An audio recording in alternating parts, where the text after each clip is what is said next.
Hey guys, welcome back to the channel. Today I want to talk to you about the topic that is very important to prevention of musculoskeletal injuries, especially lower back injuries, but also, in my opinion, that has been quite neglected by the mainstream fitness industry.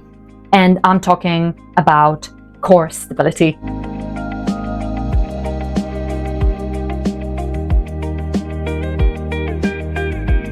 Let's begin by clarifying the definition. What really is core? So for many people, core is simply six-pack. It's abs. In fact, this is incorrect. In scientific literature, we refer to the core as three-dimensional space with muscular boundaries, and also as the lumbo-pelvic hip complex. In other words, core can be described as a muscular box with those muscular boundaries, top, bottom, front, back, and sides.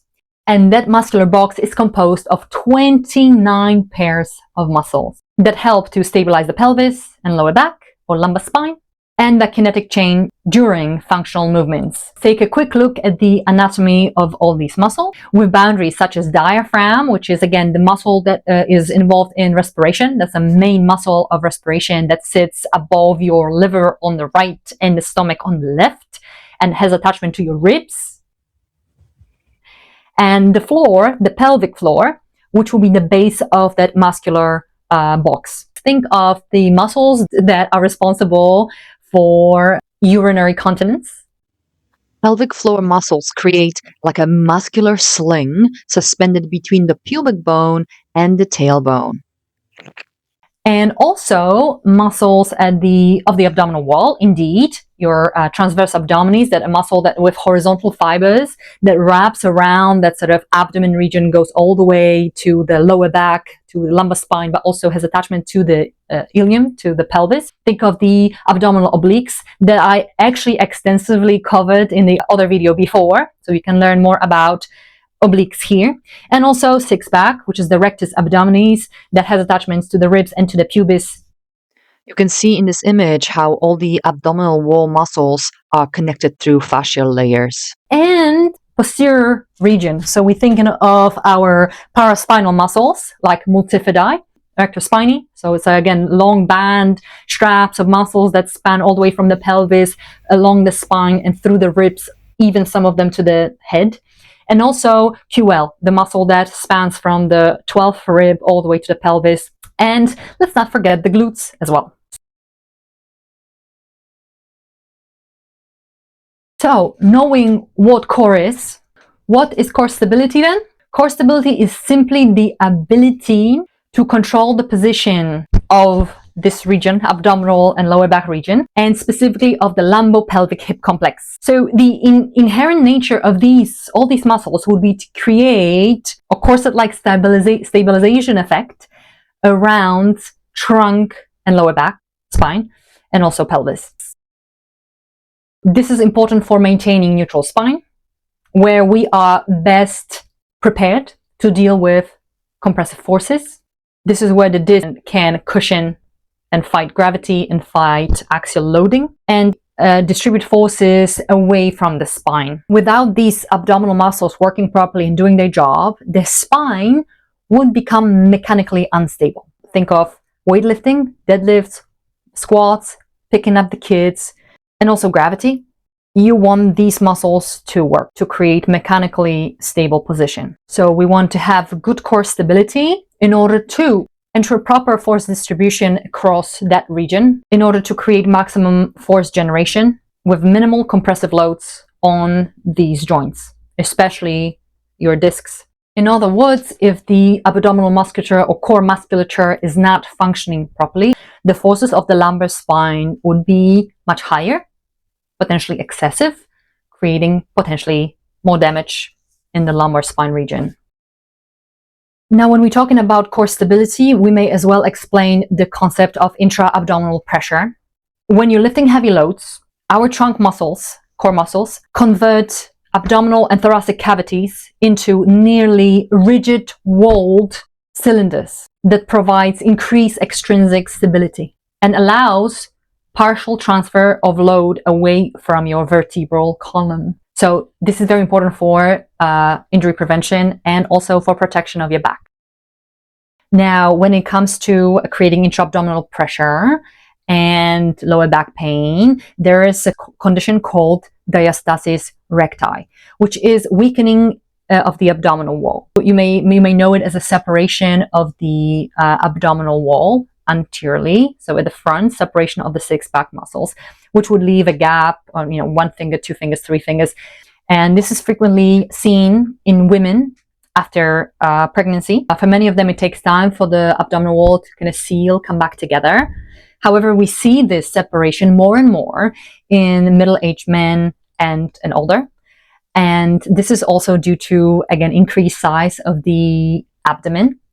And also imbalance between strength of the external muscles, like six-packs and external obliques, and weakening of the deeper layers of the abdominal wall, like transverse abdominis. So this separation of the abdominal wall or weakening of the abdominal wall has been linked to lower back pain. At the same time, scientific community and all the research done so far is still debating whether lower back pain and weak core are those, is there causation, is there correlation? This is still a bit controversial. It's a bit of like a chicken and egg conundrum. Which causes which? Is it lower back pain causing changes in abdominal wall functioning, or is the weaker abdominal wall creating, again, causing lower back pain or contributing to lower back pain? Let's leave it at that. For those of you who already have lower back pain, literature suggests that training or starting your rehab and really focusing first on core stability exercises will be more beneficial than just doing general exercise that involves just global movements of the body. It would be best for you to start in a neutral spine position, in a neutral zone, finding sweet spot, the natural curve between the full lumbar flexion and full extension, and then finding this natural curvature and potentially starting your core stability work with a little towel underneath the lower back. Now, if you, at the start of your core stability enhancement journey, you could start with diaphragmatic breathing. Make sure the diaphragm is doing its job. It's also called frequently belly breathing. You could also work on abdominal hollowing, so drawing navel towards the spine, whether you want to do it standing or supine, like on your back, and also abdominal bracing. So if you think of wrapping a belt around the belly or even using your hands and pressing into the abdomen, trying to push those fingers out or push into the belt would recruit your external obliques and increase intra-abdominal pressure. So you can start there. The most effective exercises to begin with to improve core stability would be just a simple 3 things like plank, side plank, and supine bridge. So I'm going to go through these first. Let's go through core stability drills level 1. I'll show you my take on these basic exercises. So instead of plank, I would start with knee hovers. So upper body set up just like for the plank, and you simply floating the knees off the floor. So you're maintaining neutral spine, and you see every time you lift, you exhale, you brace, you can see abdominals kicking in immediately. Now for the side plank, I like to do side planks on the forearm and elbow, and I like to add abduction of the hip. Just pay attention to that lower shoulder, make sure you're stable. So that means that the top leg will also lift, which means you're working on your glute medius on both sides. And then think of creating straight line from the tailbone through the spine to the crown of the head. Holding for 10 seconds. Breathe throughout, release. So again, you will feel the underside of your abdomen mostly, and this will be one of the better versions for lower back conditions, as it doesn't stress the spine so much. Now supine bridge, again, so commonly implemented exercise. Something to look out for is position of the rib cage and shoulder blades. So you want to drive your pubis up, or your whole pelvis up, tucking tailbone under, so you actually get that engagement of the hip extensors. At the same time, you don't want to flare your ribs to ceiling, right? So draw your ribs down towards the ground. In that way, your anterior musculature of your core will engage. I like to send arms up to the ceiling and protract the shoulder blades. So shoulder blades move away from the vertebral column and out towards the sides. chin up, push the head down. And again, you're driving your heels down into the floor.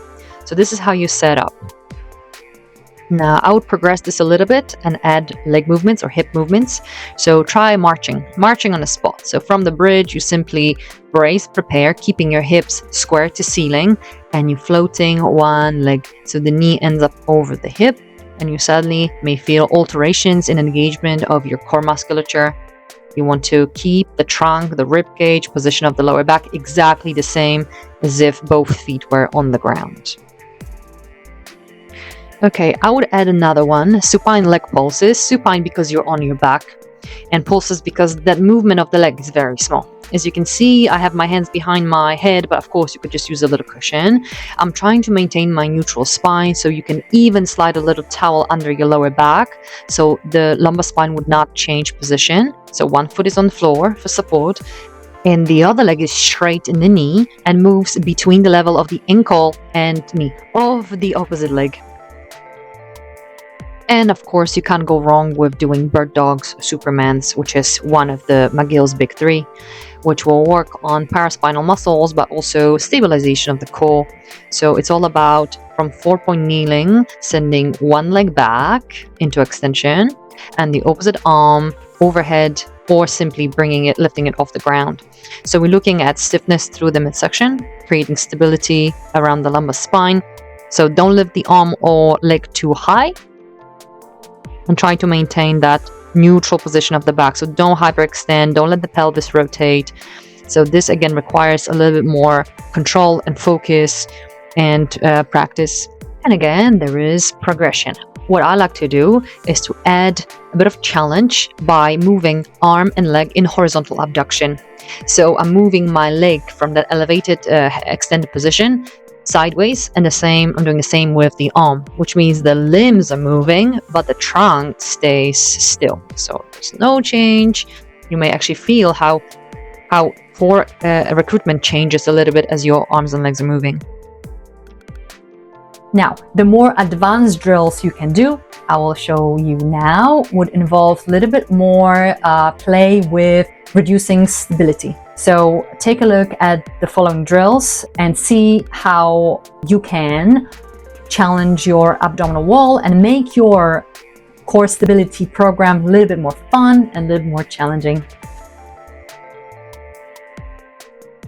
Okay, so first progression will be supine position, single leg stretch, and we're using a dumbbell or 2 dumbbells that we're holding in our hands. This is again to help you stabilize the shoulder complex, and legs moving from flexion to extension one at a time. So again, you're thinking of positioning of your rib cage, drawing your ribs down towards the ground, so you should feel the ground with the back of your rib cage, and also keeping the whole lumbar spine and pelvis really still. Should feel your side abs kicking in. And here's the progression for the supine bridge. We're going to do a single leg variation and adding a motion of the thigh bone and the hip in a sort of mini circumduction. So if you can, keep your knee straight and imagine drawing circles with the toe on the ceiling. Elbows can drop down for more support. The pelvis stays square. You're doing your best to keep ribs drawn down. Moving on to the plank slider, probably one of my favorite and most challenging core exercises. So guys, here we sliding a block from one side to the other. Notice how difficult it is to actually keep pelvis level and not to turn too much and not to sink through the hips. So that also requires good shoulder stability. It's quite challenging for arms and for the core. You will certainly feel all those muscles of the core musculature that we talked about working. Your glutes, your paraspinals, your obliques, and your diaphragm as you're breathing. And here is a progression of knee hovers, animal walk. So you start the same way. You float the knees, and then you intend to move forwards on the mat with opposite limbs moving at the same time. So this is not only a challenge for your core stability, it's also a challenge for your coordination.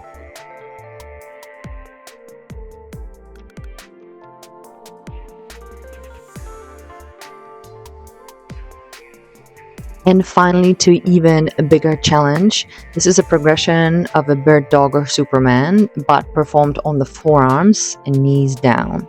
And just like with the bird dog, the idea is we are removing support to challenge stability. So here with the first level, start simply by trying to extend one hip, floating one leg in space, and that may be enough of a progression for you. Now, in order to complete the full bird dog on steroids, as I call it, we're going to lift one leg and then opposite arm. So you can reach forwards, but you can just simply float the forearm off the floor. Again, this may look easy, but it's not. You want the hips to stay level, and you will feel with every change of position how the trunk and core musculature adjusts to protect the lower back to keep it stable. So careful not to drop the pelvis. Will obviously change completely what we're doing. And here's the progression of the progression. So you can try this from a plank, lifting opposite arm and leg. And that's a proper spicy one. Really challenging. Okay guys, that's it. Thanks so much for tuning in. Thanks for watching. If you found this beneficial, please share with someone else who can benefit. And if you're up for a bigger challenge, go ahead and move on to that core flow that I've uploaded not long ago.